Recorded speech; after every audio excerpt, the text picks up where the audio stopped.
Welcome back to our Bible class. Today we're going to talk about deliverance story and the law. Some of you might have family stories that get repeated every holiday, every birthday. Some you might be proud of, some of you that might be pretty embarrassing. But either way, it's a story that's become a part of your family. Maybe it's about your ancestors or your grandmother and grandfather, and it makes them feel present with you in that moment, in that day. That is the book of Exodus for the Jewish people. It's one of the most remembered stories of the Bible. In fact, the story of Moses and Exodus is so important that it is repeated almost completely in the book of Numbers. It's just repeated again. We, of course, know Moses, the great man that delivered the slaves out of Egypt. He was born as a small child and saved from the killing of the innocents. His mother puts him in a basket and sends him down the river. He is picked up by the Pharaoh's sister and taken into the Pharaoh's household. He is cared for and he grows up. He eventually learns of his Hebrew heritage, and he has a conflict with an Egyptian soldier where he accidentally murders him because of the mistreatment that he's showing to the Hebrew slaves. After this murder, he runs away. He goes to the Bedouin tribes and just tries to leave it all behind. But God had bigger plans for him. We know the story, the burning bush. In the middle of the field is a burning bush, and Moses is just in awe of it. God talks to him through it, calls him to be the deliverer of the Hebrew people. And he must go back to this life that he's left behind and go talk to the Pharaoh that may or may not be his brother that he grew up with in his early childhood. And he must try and do the impossible, get an entire kingdom to release its slaves because a God says so. Then you get to the Sunday school stories that we all know so well, the 10 plagues of Egypt. All of the horrible destruction that comes upon the hardened heart of Pharaoh and his family, ending with the killing of the firstborn. And then Pharaoh finally releases the Hebrew slaves, and they go off, and they approach the Red Sea, and what happens but the Egyptian army comes to gather them back and bring them back into slavery and oppression. And so Moses parts the Red Sea, and they walk through it. This story has been told for generations and generations. It is just that important. And so guess what? We get to talk about that today. In fact, the book of Exodus is one of those books that just kind of grabs you. It has conflict and intrigue and violence. Of course, it makes sense that one of the most epic movies in all of film, The 10 Commandments, is based on it. There was a 2014 movie adaptation with Christian Bale as Moses. Now that has a different interesting take on God, who is depicted as an 11-year-old boy, who seems to hold in tandem the purity and innocence of a child, but the authority and the hatred of God, the wrath of God. But the adaptation of the book of Exodus that I've loved the most is actually the 1990s children's film, Prince of Egypt. And I love it because it shows Moses struggling with his brother Ramses.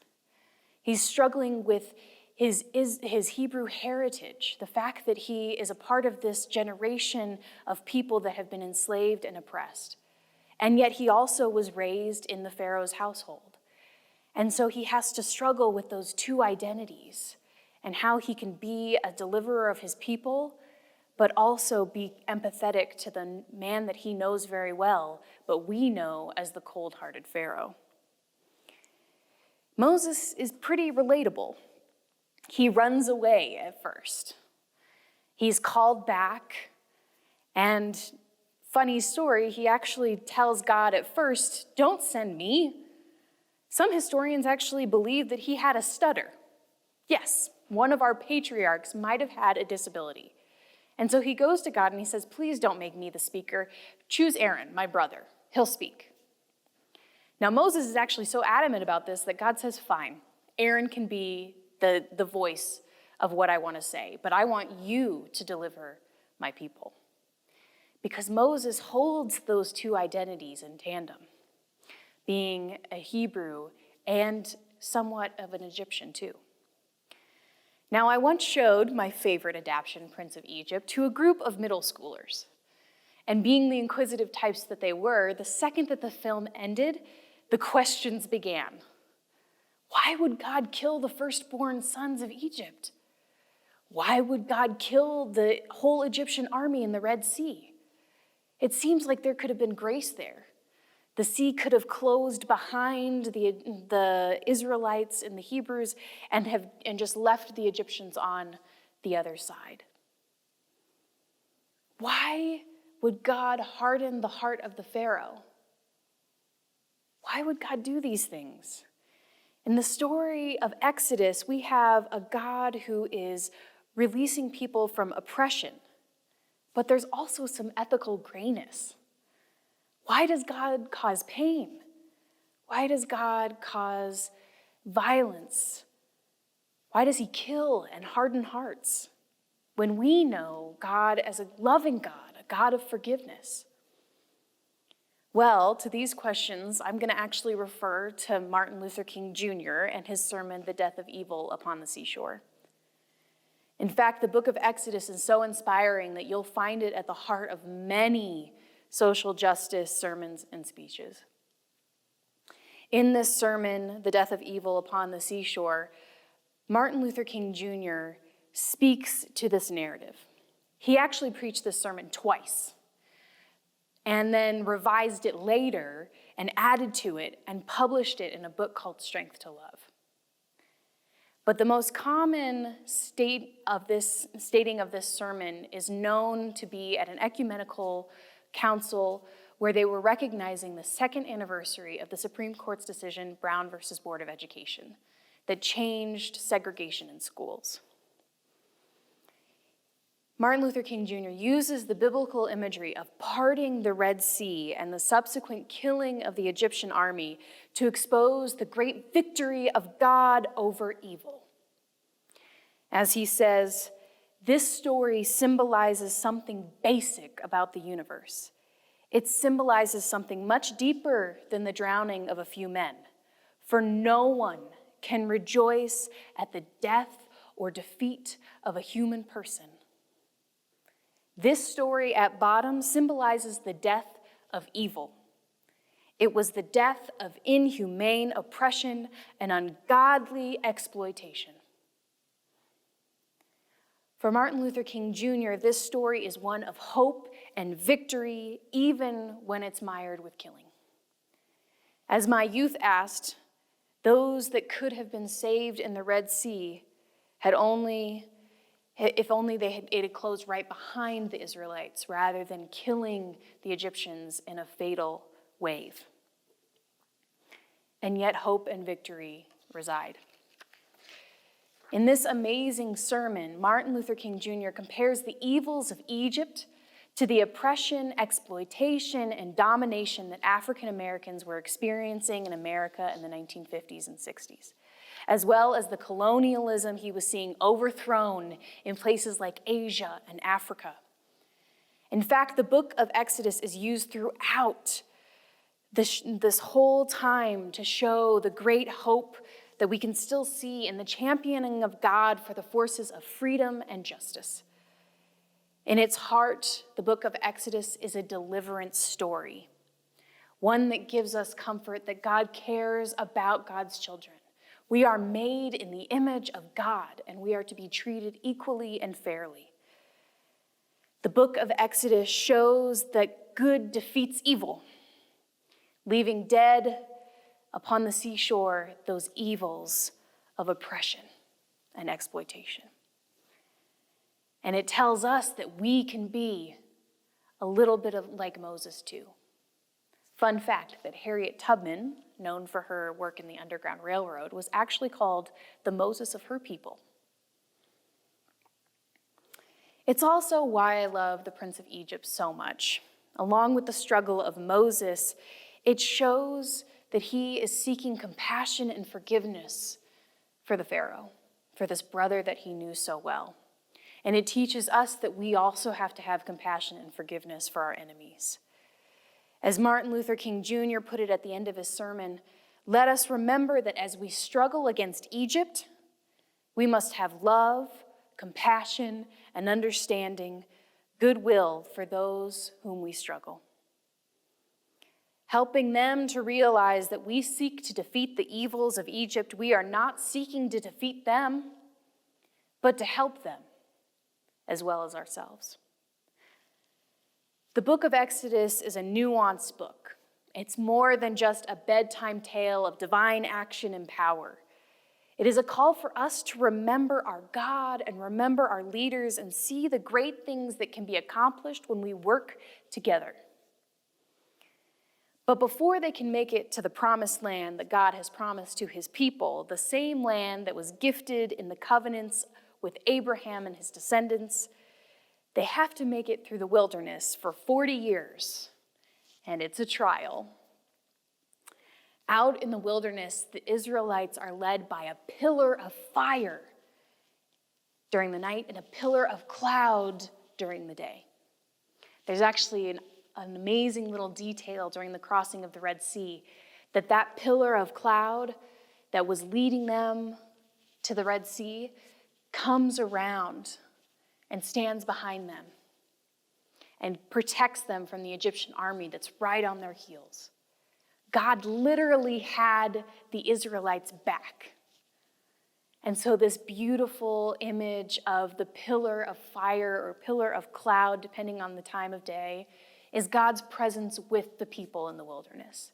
It's always there. God is with them as they wander and they complain. God is still with them. But the wilderness is not easy. They're hungry, they're thirsty, they constantly complain. And so Moses has to speak to God on their behalf multiple times.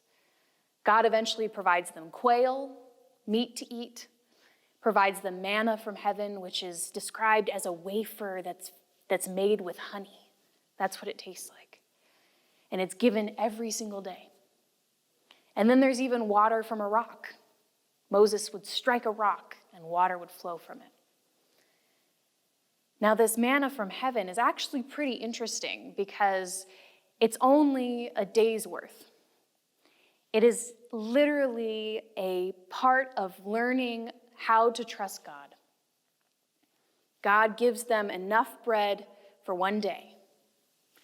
Give us this day our daily bread, maybe? Recognize that line? From Jesus many, many years later. Or do not store for yourself the things here that should be stored in heaven. God is our sustainer.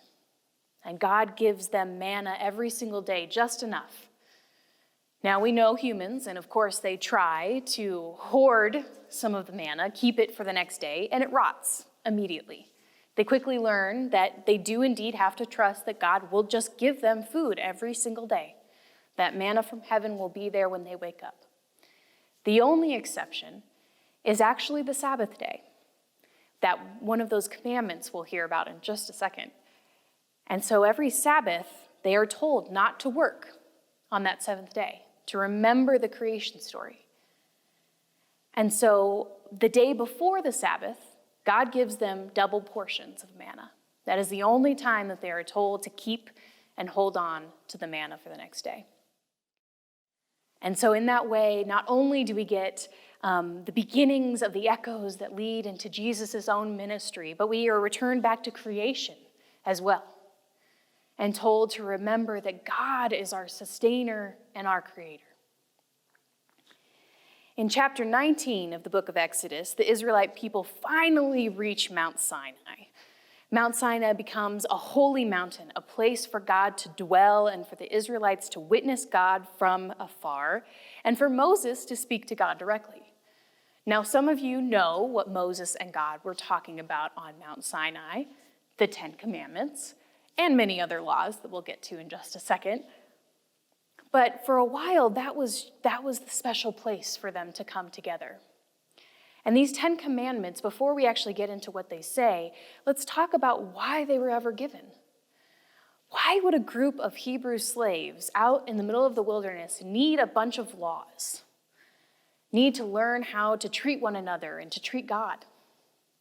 Well, because they were Hebrew slaves. For generations on generations, they had just been told what to do. And now they're out in the wilderness trying to figure it out for themselves. And so God provides them wisdom, gives them structure for the way that they will live in community, and especially for the way that they will worship God in a right and true way that's different from other religions. It's also an interesting choice. 10 commandments on a tablet, written. Once again, these are Hebrew slaves. They're likely illiterate and can't even read the 10 Commandments. Moses, being raised in the Pharaoh's household, likely would have been able to write and read, but the people that these 10 Commandments are made for can't even read them. So what's the point of putting these words down in law? Well, do you remember John 1? In the beginning was the Word, and the Word was God. God literally is the Word. These 10 Commandments, these 2 tablets, will eventually be encased in the Ark of the Covenant and held within a tabernacle, a tent of meeting. The pillar of cloud will start to waver over that tent of meeting and will literally start to show that the presence of God is hidden within those tablets, is shown within those tablets, not hidden, shown. And so these tablets will become God on earth for these people. The Word is God. What an amazing moment to interpret those later books of John. Now, as some of you know, it wasn't long after Moses wrote the 10 Commandments that they were broken. One of the first commandments is, "You will have no other gods before me, and you will make no idols of those gods. You will make no idols of me as a God." And what do? They make some golden calves. God sees what they have done. Moses is furious, and he immediately breaks the tablets. He's so upset. And so Moses actually has to make 2 sets of 10 commandment tablets. But the 10 commandments are actually only the beginning of the law that God gave his people. They set up a pretty simple system in those 10 rules for thinking about our responsibilities to God. Once again, no other gods, no idols, no wrongful use of God's name, and remembering the Sabbath day. And then the 10 Commandments recognize our responsibilities to others, honoring our parents, no murder or adultery or stealing or lying or coveting. Notice how, if you were paying attention to Genesis last time, these are the things that our Jewish ancestors committed regularly. God is asking us to learn from our ancestors' mistakes and commit ourselves to a new way of living, a way that shows us to be apart from the rest of the world, not only by our God, who is unique and different, but by the way that we treat others. As Exodus goes on, we hear more laws regarding proper worship, slavery. Yes, the Hebrew slaves eventually took on slaves themselves. Violence. Here's where we get that awesome law, an eye for an eye, a tooth for a tooth. And it also has laws on how to properly care for one another's property. We have laws of restitution, as well as social and religious laws. Some of these laws we wish didn't exist. One from Exodus 22, when a man seduces a virgin who is not engaged to be married and lies with her, he shall give the bride price for her and make her his wife. But if her father refuses to give her to him, he shall pay an amount equal to the bride price for virgins. Wow, thanks for that one. While others we're actually hoping would still be carried today. You shall not wrong or oppress a resident alien, for you were aliens in the land of Egypt. You shall not abuse any widow or orphan. If you do abuse them, when they cry out to me, I will surely heed their cry. My wrath will burn, and I will kill you with the sword, and your wives shall become widows, and your children orphans. God is not joking about that one. These laws many, many, many more than just these, take up 5 chapters of the book of Exodus, all 27 chapters of Leviticus, 1 chapter in Numbers, and 15 chapters in Deuteronomy. Some of these laws might seem a little crazy, like killing female sorceresses. Note that's the one that's used in the 16th and 17th century for the witch trials. There's also some laws that tell us what fabrics we should wear or not wear. But other laws have great wisdom for their time and ours. There are laws about proper treatment of animals and land, such as letting the land go fallow every 7 years, letting it just not produce anything so that it can come back stronger. Notice that even the land gets a Sabbath. Or you take the eggs out of a bird's nest, but you leave the mother bird, thus conserving the bird family. There are also laws about safety. Some of them are food laws that may seem outdated now, but back then, when they didn't know about parasites and bacteria, avoiding food like pork, birds of prey, and shellfish were good rules to live by. Even the law that says not to mix meat and dairy makes sense when you hear that a common pagan practice in Ugarit was to boil a goat kid in its mother's milk. This was a lucky charm, supposedly, to do this. So this food law, or at least how we've interpreted a food law, was actually more of a religious law. Don't follow these other religions' superstitious ways. You don't need that. You have a God that can't be easily tricked or manipulated. And so I challenge you to read the laws in Exodus, Leviticus, Numbers, and Deuteronomy. They'll feel lengthy at times, but take time to consider why they were written. What wisdom is hidden within? They might not pertain to us today the way they were written, such as when you're sieging someone, don't cut down the fruit trees. But if you consider the why behind the law, don't destroy potential profit or food for you just out of spite of your enemy. You may find that grain of wisdom that you can carry into the world today. These books take discernment, just like the rest of the Bible. What wisdom can be taken from books that were clearly written for a very different audience, but still hold the timeless truths of God's word for his people? There is a reason that these laws have persisted through the generations, have been stored as important knowledge for people to have, to even memorize. We must be wise to see them in the context that they were written, but also be inspired enough to notice where they're talking to us today. Another important detail about Moses in the wilderness, alongside these many laws that come to pass, is that tabernacle, that tent of meeting I was talking about. In the beginning of Exodus, we hear of Moses and God and their relationship. And so for a while, it was just Moses that could talk to God. In fact, when he would talk to God, he would literally start glowing. And he was forever changed. Moses had to wear a veil from that point forward so that he wouldn't scare the Israelites, because seeing God and talking to God made him literally glow.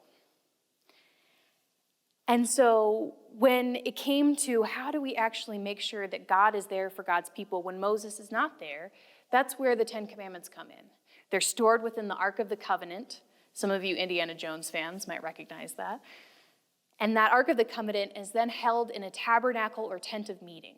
It was literally a tent that could follow the people around throughout the wilderness. And the goal was eventually that this tent would become a temple, a place where it could stay and be permanent, a place where God could dwell with his people. And so God's presence was active in that time. And that pillar of fire and cloud actually, once the tabernacle was built, stayed on the tabernacle and became a part of the tabernacle. And so the tabernacle then led them through the wilderness. The book of Numbers and Deuteronomy, along with giving more laws, seeks to provide the narrative of the Hebrew people from Mount Sinai to the plains of Moab, ready to take the promised land. I encourage you to take the time to read these books and learn about stories that I couldn't address, like the talking donkey Balaam, or the spies that go into the promised land to gain intel. Just in these 2 books, we see foreshadowing of the hardships these people will face, constantly being reminded that the other cultures around them do not practice the same laws that they do, does not have the same God that they do. And therefore, we have to live lives that are countercultural. Those that finally do get to walk into the promised land are a completely different generation than the ones that left Egypt. Even Moses and Aaron don't get to see into the promised land. Aaron dies before they can even see the border. Moses gets to see the border, but not enter in. Now, this is because God actually had a much shorter route for them. 40 years was not the original plan. But the Israelites were scared of the lands that they would have to go through and battle through. And so God took them around and said, okay, I'm going to try with a different generation, a new generation, and see if they have the courage to take on the promised land and the people that are within it. And this happened even for Moses and Aaron. They didn't fully trust God. Now, you might be considering, how could Moses not trust God? He did everything that God commanded. Well, it's actually kind of funny. You have to believe Numbers 20:12. Because in Numbers 20:12, it says that, remember that water from the rock I mentioned? It says that Moses struck the rock and made water flow from it. But God had actually commanded him to just talk to the rock, and the rock would break open and bring water. And so because Moses' anger took over, he was sick of these people complaining, and he didn't trust that God could just make it happen through words. That is why he didn't trust God. But if you go to Exodus, in Exodus chapter 17, you have the exact same story of the water from the rock, and Moses follows God's orders to the letter. So who are we to believe? Was that the moment that it happened? Are those 2 separate moments where water came from a rock? I don't know if it really matters. Because the goal is, the idea is the fact that Moses did get to see the promised land even if he didn't get to come in. He was a very old age at that point, so dying before actually coming in isn't actually too surprising. He had seen the fruits of his labor. Moses had seen the promised land. He had seen what he had gone through. And so if we interpret Moses' death just as the end of a long and fruitful life, it reminds me again of those civil rights activists that work tirelessly for their people, but never truly see the full fruits of their labor. In Martin Luther King Jr.'s final speech, "I've been to the mountaintop," he says, "I have seen the promised land." Just like Moses, he saw the fruits of his labor coming, but would die before his work was truly fulfilled. This just continues to show how this labor, how this great tale of deliverance can be used today to recognize the places that God wants us to create together. We can make our own promised lands. The reason that the book of Exodus and its partner books, Numbers and Deuteronomy, show us the way that God worked for and with his people to bring about justice and peace. In our next session, we will walk into the promised land. Unfortunately, it's already inhabited. And that means there's going to be a lot more violence and a lot more countercultural clashing. The deliverance stories and the law show us that who God is, how God cares for his people, through action and through words. He is a wise parent that cares so much for his people that he constantly reminds them of their mistakes and their struggles, but also provides them support and structure that will help them succeed. The Bible is a story of our God and of us as a people. The reason the story of Exodus resounds through the ages and is told over and over is because it tells us of God's power, presence, and care, and even some forgiveness. At least for the Israelites, we are forgiven over and over. God saves his people, and his son, Jesus, will do some pretty good work in this area too.